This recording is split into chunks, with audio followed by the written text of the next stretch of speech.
Selamat bertemu kembali dalam siraman kalbu sore hari ini Jumat tanggal 16 Oktober 2020. Kita berdoa.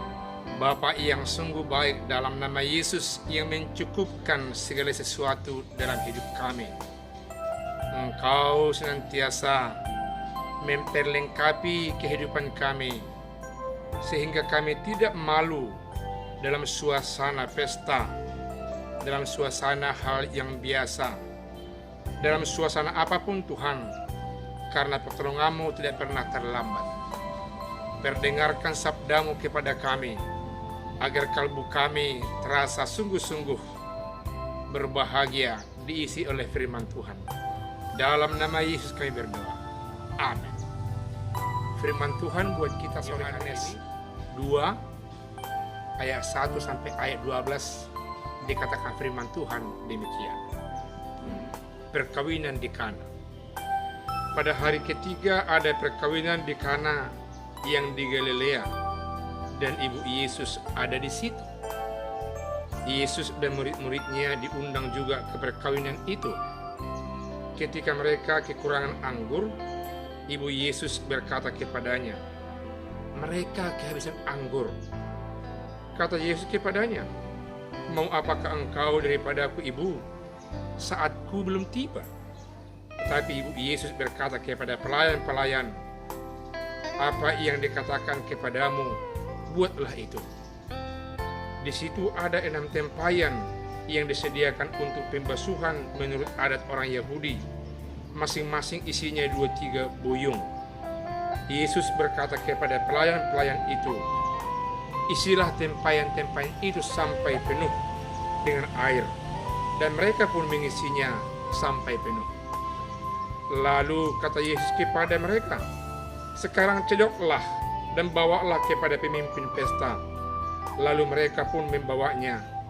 Setelah pemimpin pesta itu mengecap air yang telah menjadi anggur itu, dan ia tidak tahu dari mana datangnya, tetapi pelayan-pelayan yang mencedok air itu mengetahuinya.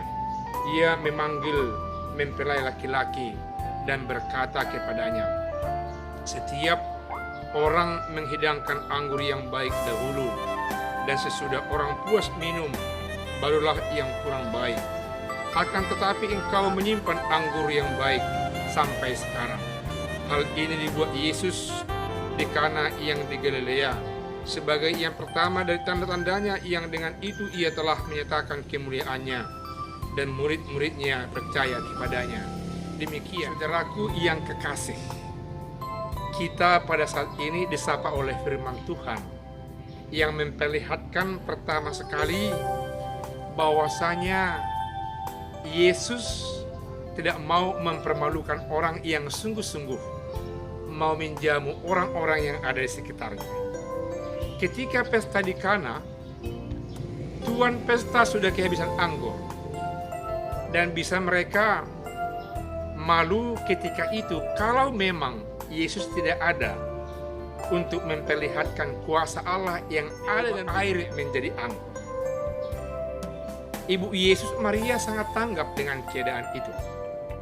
Dia melihat suasana sudah mulai ada kegelisahan. Lalu dia datang kepada Yesus membisikkan bahwa tuan rumah sudah kehabisan anggur. Karena kebiasaan ada Yahudi, jikalau ada pesta, mereka selalu minum anggur yang terbaik, baru pun nanti yang kurang baik. Mereka berpesta berkecukupan, bersukacita antara satu dengan yang lain. Dan di sana pasti ada upaya saling membantu. Dalam kaitan inilah muncul sosok Yesus sekaligus memperlihatkan kuat kuasa Allah yang ada dalam dirinya.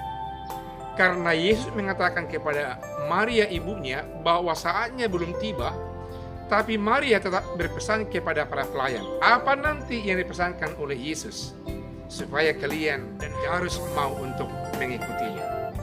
Di sana ternyata ada tempayan sebanyak 6 yang kosong, yang biasanya dipakai air yang dari dalamnya untuk mencuci kaki para tamu. Dan Yesus mengatakan kepada para pelayan, "Isilah air kepada tempayan itu." Dan seketika itu kuasa Allah bekerja. di dalam kemauan orang-orang yang melayani itu kuasa Allah bekerja. Ternyata air berubah menjadi anggur, membantu tuan pesta supaya tidak malu, dan di sana kelihatan kemurahan Yesus.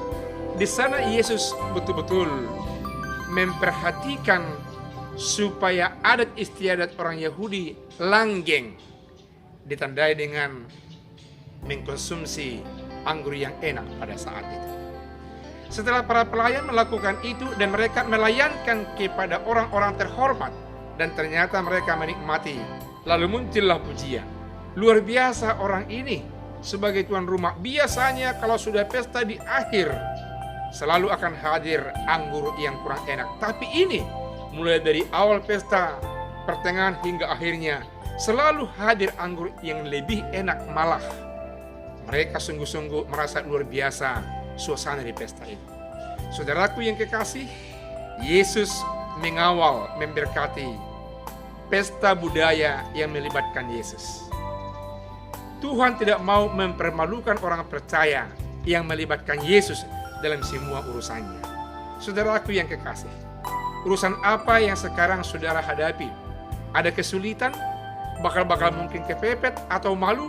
Libatkan Yesus dari awal, pertengahan hingga akhir, supaya Tuhan dalam nama Yesus ambil bagian memberkati segala sesuatu usaha saudaraku yang kekasih. Karena Tuhan yang kuasa, yang mempunyai segalanya, termasuk pekerjaan kita, budaya kita, budaya yang mau mengedepankan Tuhan dalam nama Yesus. Firman Tuhan ini memberkati kita, mericek dan meneruskan keterlibatan Tuhan dalam hidup kita. Amin. Kita berdoa.